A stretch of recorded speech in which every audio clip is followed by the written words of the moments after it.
Steady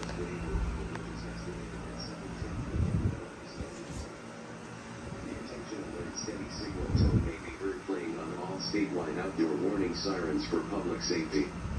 Evacuate all coastal low-lying areas in an orderly fashion now. Comply with all government law enforcement, first responders, and emergency management officials. Monitor local media. Repeat, there is a tsunami threat to Hawaii. The first wave to reach the islands is estimated at 7:10 p.m. Hawaii Standard Time. The attention alert steady signal tone may be heard playing on all statewide outdoor warning sirens for public safety. Plan to start evacuating all coastal low-lying areas in an orderly fashion. Comply with all government law enforcement, first responders, and emergency management officials. Monitor local media.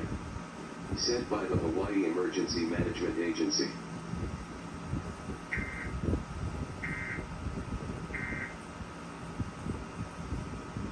Clarify and kind of give deeper details to what a 6-foot wave means.